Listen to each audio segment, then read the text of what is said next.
తిరుమల శ్రీవారి బ్రహ్మోత్సవాలకు సంసిద్ధమవుతోంది. యంత్రాంగాన్ని సమాయత్తం చేయడంలో ఈవోగా బాధ్యతలు చేపట్టిన అనిల్ కుమార్ సింఘాల్ ఈ మేరకు అధికారులకు బాధ్యతలు వికేంద్రీకరణ చేయడం ద్వారా బ్రహ్మోత్సవాలను సఫలం చేయడానికి ప్రత్యేక శ్రద్ధ తీసుకున్నారు. వాస్తవానికి రెండోసారి టీటీడీలో ఈవోగా అవకాశం దక్కిన అనిల్ కుమార్ సింఘాల్ గతంలో 3 ఏళ్ల పాటు ఇక్కడ ఈవోగా పనిచేసిన అనుభవం, అధికారులతో పరిచయాలు ఉన్న నేపథ్యంలో బ్రహ్మోత్సవాలను మరింత సఫలం చేయడానికి ప్రత్యేక శ్రద్ధ తీసుకున్నారు. ఈ బ్రహ్మోత్సవాలకు సంబంధించి ఎలాంటి ఏర్పాట్లు చేశారనే విషయంలో టీటీడీ ఈవో అనిల్ కుమార్ సింఘాల్ గారితో ఆయన మాటలను తెలుసుకుందాం. సార్ చెప్పండి, ఈసారి బ్రహ్మోత్సవాల్లో మీ ప్రత్యేకత ఎలా ఉండబోతోంది? ఓం నమో వెంకటేశాయ. స్వామివారి సాలగట్ల బ్రహ్మోత్సవాలు 24 నుంచి 2 అక్టోబర్ వరకు సజావుగా నిర్వహించడానికి ఏర్పాట్లన్నీ పూర్తి చేశారు. గౌరవనీయులు ముఖ్యమంత్రి వర్యులు ఇచ్చిన దిశానిర్దేశం అనుగుణంగా టీటీడీ బోర్డు కూడా ఎప్పటికెప్పుడు నిర్ణయాలు తీసుకుంటా ఉంది. వస్తున్న వంటి సామాన్య భక్తులకి పెద్దపీట వేయాలనే ఉద్దేశంతో కొన్ని నిర్ణయాలు తీసుకొని విఐపి బ్రేక్స్ ఇవన్నీ కూడా వస్తున్న వంటి సెల్ఫ్ డిగ్నిటరీస్కి పరిమితం చేసి, అదేవిధంగా అకామిడేషన్ వచ్చేసరికి ఉన్నటువంటి అకామిడేషను ఎక్కువ వరకు ఆన్లైన్లో కాకుండా ఆఫ్లైన్లో తిరుమలలోనే అవైలబుల్ అయ్యే విధంగా, అదేవిధంగా వివిధ కేటగిరీస్కి ఇస్తున్నటువంటి ప్రత్యేక దర్శనాలు ఇవన్నీ కూడా రద్దు చేసి డైరెక్ట్గా తిరుమలకి వచ్చినటువంటి భక్తులకి ఇటు అకామిడేషను అటు దర్శనాలు ఫెసిలిటీస్ కల్పించాలనే ఉద్దేశంతో నిర్ణయాలు తీసుకున్నాం. అయితే ముఖ్యంగా లక్షలాది మంది భక్తులు వచ్చేటప్పుడు కీలకమైనటువంటి అంశాలు అన్నింటి మీద కూడా దృష్టి సారించాం. ఒకటి, అన్నప్రసాదాలు. లక్షలాది మంది భక్తులు క్యూ లైన్స్లో అదేవిధంగా మాడా స్ట్రీట్స్లో ఉన్నప్పుడు ప్రతి ఒక్కరికి ఎక్కడ కూడా ల్యాప్సెస్ జరగకుండా ఏదైతే టైం షెడ్యూల్ ప్రకారం మనం ఒక మెన్యూ తయారు చేసుకున్నామో దాన్ని బట్టి అన్నప్రసాదాలు ఇవన్నీ కూడా వితరణ చేయడానికి ఏర్పాట్లన్నీ కూడా పూర్తి చేసుకున్నాం. అదేవిధంగా పారిశుద్ధ్య కార్మికుల సంఖ్య కూడా రోజువారీగా 2320 మంది కార్మికులతో పాటు అదనపుగా 960 కార్మికులను కూడా మనం ఎంగేజ్ చేశాం.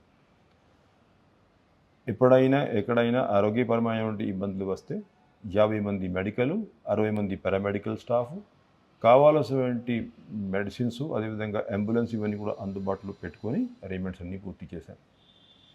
8 లక్షల లడ్లు ప్రతిరోజు నిల్వ ఉండే విధంగా కూడా నిర్ణయం తీసుకున్నాం. అదేవిధంగా ట్రాన్స్పోర్టు రోజువారీగా అయితే 1900 ట్రిప్స్, గరుడ సేవ అయితే 3100 ట్రిప్స్ వేయడానికి ఏపీఎస్ఆర్టీసీ ఏర్పాట్లన్నీ కూడా పూర్తి చేసుకున్నారు. తిరుమలలో ఉన్నటువంటి 4000 వెహికల్ పార్కింగ్ని ఎప్పటికప్పుడు రియల్ టైంలో మానిటరింగ్ చేసుకుంటూ, ఇంకా అంతకంటే ఎక్కువ వస్తున్నటువంటి వెహికల్స్ తిరుపతిలో ఏర్పాటు చేసినటువంటి పార్కింగ్ వైపు మళ్లించి అక్కడ నుంచి కూడా ఏపీఎస్ఆర్టీసీ ఫ్రీ బస్ సర్వీస్లో భక్తులు అందరినీ కూడా తిరుమల కానీ అలిపిరి బస్ స్టాప్ దగ్గర కానీ డైవర్ట్ చేసేటువంటి పరిస్థితి, ఇది కావాల్సిన అరేంజ్మెంట్స్ అన్ని కూడా పూర్తి చేసుకున్నాం.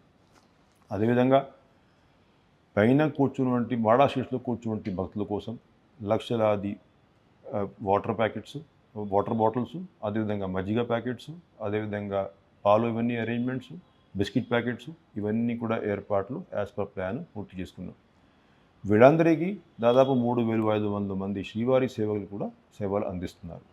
అయితే ఇంతమంది వచ్చేటప్పుడు సెక్యూరిటీ బందోబస్తు పకడ్బందీగా ఉండాలనే ఉద్దేశంతో సెక్యూరిటీ స్టాఫ్ బాగా డీటెయిల్డ్గా ఎస్పీ గారి ఆధ్వర్యంలో ప్లానింగ్ చేయడం జరిగింది. ముఖ్యంగా ఎస్పీ గారి ఆధ్వర్యంలో ఉన్నటువంటి స్టాఫ్, సివిఎస్ ఆధ్వర్యంలో ఉన్నటువంటి స్టాఫ్ మొత్తం కలిపి 6000 మంది సిబ్బంది 9 రోజుల పాటు సేవలు అందిస్తారు. అంతేకాకుండా గరుడ సేవ నాడు మళ్ళీ ఇంకొక 1300 మంది స్టాఫ్ని డిప్లాయ్మెంట్ చేయడం జరుగుతుంది. సీసీటీవీ కెమెరాల నుంచి వస్తున్నటువంటి ఫీడ్ని దాదాపు 3000 సీసీటీవీ కెమెరాస్ నుంచి మనం రియల్ టైంలో డేటా అనలిటిక్స్ ద్వారా కమాండ్ కంట్రోల్ సెంటర్లో అనలైజ్ చేసుకుంటా క్రౌడ్ మేనేజ్మెంట్ కోసము ఎప్పటికప్పుడు కావాల్సిన నిర్ణయాలు తీసుకుంటానికి కూడా ఫెసిలిటీ ఏర్పాటు చేసుకున్నాం.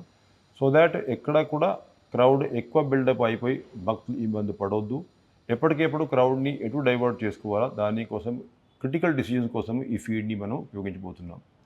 అదేవిధంగా automatic number plate tracking system implement చేసుకొని వెహికల్ పార్కింగు, పిల్లలు వచ్చేసరికి నాట్ ఓన్లీ జియో ట్యాగింగ్, వాళ్ళకి ఫేషియల్ ట్రాకింగ్ సిస్టమ్స్ కూడా ఈసారి ఇంప్లిమెంట్ చేసుకొని, అదేవిధంగా ఎల్ఎన్టీ వాళ్ళ సహకారంతో రియల్ టైంలో ఏదైతే మాడా స్ట్రీట్స్ బయట ఈ 4 మూలాల్లో మనము హోల్డింగ్ ఏరియా క్రియేట్ చేసుకున్నామో ఆ 4 మూలాల్లో కూడా ఎంతమంది ఎప్పుడు వెయిటింగ్లో ఉన్నారు ఆ రియల్ టైంలో మానిటరింగ్ చేసుకొని ఎంతమందికి అయితే అక్కడ దర్శనం చేసి ఉండే అవకాశం ఉందో అంతమందిని మాత్రం అక్కడ హోల్డింగ్ ఏరియాలో పెట్టుకునే విధంగా టెక్నాలజీని మనం ఈ సంవత్సరం ఉపయోగించబోతున్నాం.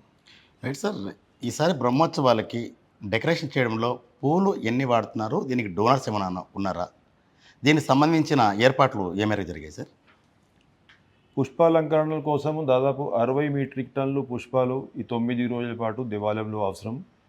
మొత్తం కలిపి ఈ 3.5 కోట్ల రూపాయలతో ఖర్చు అయ్యేటువంటి ఈ అలంకరణలు అంతా కూడా డోనర్ సహకారంతో చేయడం జరుగుతుంది.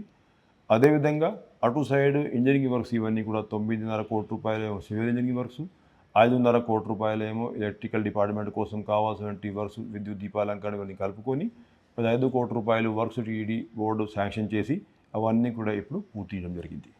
సార్, వాహన సేవల్లో ప్రధానంగా దేశంలో ఉన్న అన్ని రాష్ట్రాల సంస్కృతి సంప్రదాయాలు తిరుమలలో ప్రతిబింబిస్తాయి బ్రహ్మోత్సవాలప్పుడు. ఈసారి దేశంలో ఏ ఏ రాష్ట్రాల నుంచి ఈ కళాకారులు కళా బృందాలు ఎంతమంది వస్తున్నారు సార్? గత సంవత్సరం 16 రాష్ట్రాల నుంచి 223 టీమ్స్ అయితే ఈ సంవత్సరం 28 రాష్ట్రాల నుంచి 298 టీమ్స్ని మనం ఆహ్వానించడం జరిగింది. నంబర్ పెంచడమే కాకుండా క్వాలిటీ ఆఫ్ టీమ్స్ కూడా మంచి ఆర్టిస్ట్ బాగా అక్కడ ఫేమస్ అంటే పేరు పొందినటువంటి ఆర్టిస్ట్ని కూడా మనం ఆహ్వానించడం జరిగింది. కాబట్టి ఈ కళా ప్రదర్శనలు ఇవన్నీ కూడా బ్రహ్మాండంగా భక్తులందరినీ కూడా ఆకట్టుకుంటాయనే నమ్మకం. అది కాకుండా మిగతా రిలీజియస్ కార్యక్రమాలు ఏవైతే ఉన్నాయో నాదింగరాజన మండపము ఇవన్నీ తిరుపతిలో కూడా కొన్ని కార్యక్రమాలు ఉంటాయో అవన్నీ కూడా క్వాలిటీ పెంచే విధంగా డీటెయిల్డ్గా జేఈఓ లెవెల్లో అడిషనల్ లెవెల్లో మీటింగ్స్ పెట్టుకొని కార్యక్రమాలు అంతా సమీక్షించుకొని డీటెయిల్డ్ ప్లాన్ తయారు చేయడం జరిగింది. సార్, గతంలో పనిచేసిన అనుభవం మీకు ఉంది. ఇక్కడ భక్తులు ఎలా వస్తున్నది మీకు బాగా నోటీస్లో ఉంది. ప్రత్యేకంగా బ్రహ్మోత్సవాల సమయంలో తిరుమల శనివారాలు ప్రారంభమవుతాయి. దీనికి సంబంధించి తమిళనాడు, కర్ణాటక నుంచే కాకుండా ఆంధ్ర ఒక్క రాష్ట్రాల నుంచి కూడా ఈ గోవిందమాల ధరించి వచ్చే భక్తులకు ప్రత్యేక ప్రాధాన్యత ఇచ్చే అంశం ఏమైనా మీరు పరిశీలించే అవకాశం ఉందా? లక్షలాది మంది భక్తులు వస్తారు కాబట్టి సామాన్య భక్తులకి ప్రాధాన్యత ఇవ్వాల్సిన అవసరం ఉంది కాబట్టి దానికి కావాల్సిన నిర్ణయం మనం టీటీడీ బోర్డును తీసుకోవడం జరిగింది. అంటే ఆ వీఐపీస్కి కేటాయించే సమయం బాగా తగ్గిస్తున్నాం, ఎందుకంటే సెల్ఫ్ వరకు పరిమితం చేస్తున్నాం కాబట్టి. అదేవిధంగా స్పెషల్ దర్శనాలు ఇవన్నీ కూడా రద్దు చేసాము. సో దట్ ఉన్నటువంటి టైం ఇప్పుడు టైంలో మనం పెంచుకోలేము, ఉన్నటువంటి టైం ఎక్కువ టైం మనం సామాన్య భక్తులకి కేటాయించే విధంగా మనం డిసిజన్ తీసుకుంటున్నాం. అదేవిధంగా గత సంవత్సరం మనం ఎస్ఎస్డి టోకన్స్, ఎస్సిడి టోకన్స్ ఇవన్నీ కూడా ఎన్ని ఇచ్చాము ఆ డేటా అంతా కూడా స్టడీ చేసుకొని దానికి కావాల్సిన నిర్ణయాలు తీసుకోవడం జరిగింది. తిరుపతిలో ఎస్ఎస్డి టోకన్స్ ఇవన్నీ కూడా తీసుకొని భక్తులు కనుక వారికి కేటాయించినటువంటి టైం ప్రకారం తిరుమలకి రాగలిగితే అటు ఏమో ఈ టోకన్స్ పొందినటువంటి భక్తులకి ఇబ్బంది ఉండదు, ఇంకొక వైపు ఏమో ఎవరికైతే టోకన్స్ లభించవో అటువంటి భక్తులు క్యూ లైన్లో ఉండి వెయిట్ చేస్తుంటారు కాబట్టి వాళ్ళే కూడా ఇబ్బంది లేకుండా స్వామివారిని దర్శించుకునే అవకాశం లభిస్తుంది. కాబట్టి భక్తులు అందరూ కూడా ఎప్పటికెప్పుడు టీటీడీ ఇచ్చి ఉండి సలహా సూచనలు పాటించాల్సిందిగా ఈ సందర్భంగా విజ్ఞప్తి చేస్తున్నాం. సార్, ఒక చిన్న ప్రశ్న. అంటే వీఐపీలు వీవీఐపీల దర్శనం రద్దు చేయడం ద్వారా సామాన్య భక్తులకు పెద్ద ప్రాధాన్యత ఇచ్చారు. చాలా మంచి నిర్ణయమే. దీంతో పాటు బ్రహ్మోత్సవాల టైంలో మూలమూర్తిని దర్శించుకోవడానికి 300 రూపాయల టికెట్లు ఏమన్నా ఎక్కువగా ఆఫ్లైన్లో అందుబాటులో ఉంచే అవకాశం పరిశీలించారా? 300 రూపాయల టికెట్స్ ప్రవేశపెట్టింది ఆన్లైన్ కోసం. అంటే ఆఫ్లైన్ కేటగిరీస్ మనం పెంచుకుంటా పోతే క్రౌడ్ మేనేజ్మెంట్ ఎప్పుడు టీటీడీలో కుదరదు. ఉద్దేశం బిహైండ్ 300 రూపాయల టికెట్స్ వాజ్ దట్ ముందుగానే భక్తులు ఈ టికెట్స్ తీసుకున్నట్లయితే దానికి కావాల్సినటువంటి అకామిడేషన్, కావాల్సినటువంటి ట్రావెల్ అరేంజ్మెంట్స్ రెండు కూడా ప్లాన్ చేసి తిరుమలకి వస్తే వారికి సౌకర్యంగా స్వామివారి దర్శనం లభిస్తుంది అనేది ఉద్దేశం ఈ స్కీమ్ వెనుకాల. మళ్ళీ మనం ఇక్కడ తిరుమల వచ్చేసరికి 300 రూపాయల టికెట్స్ ఆఫ్లైన్ ఇవ్వడం మొదలు పెడితే ఇంకా సామాన్య భక్తులకి ప్రాధాన్యత ఇచ్చే ఉండదు. కాబట్టి మనం ఏదైతే ఏ పథకంని, ఏ ప్రోగ్రామ్ని, ఏ కోటాని మనం ఏ పర్పస్ కోసం అయితే ఇంప్లిమెంట్ చేస్తున్నామో ఆ పర్పసెస్ కోసం పరిమితం చేస్తే అందరికీ మేలు చేసే అవకాశం లభిస్తుంది. ఇది టీటీడీ కార్యనిర్వహణాధికారి అనిల్ కుమార్ సింఘాల్ చెప్పే మాట. బ్రహ్మోత్సవాలు విజయవంతం చేయడానికి ప్రత్యేకంగా పిల్లలకు రక్షణ కల్పించే విధంగా జియో ట్యాగింగ్తో పాటు ప్రత్యేక శ్రద్ధ తీసుకుంటామని, లడ్డూ ప్రసాదాల కొరత లేకుండా సరిపడిన లడ్డూలు కూడా అందుబాటులో ఉంచనున్నట్లు ఈవో అనిల్ కుమార్ సింఘాల్ చెప్తున్నారు. వీడియో జర్నలిస్ట్ దినేష్ గుణకలతో SSV Bhaskar Rao, Federal correspondent, Tirupati.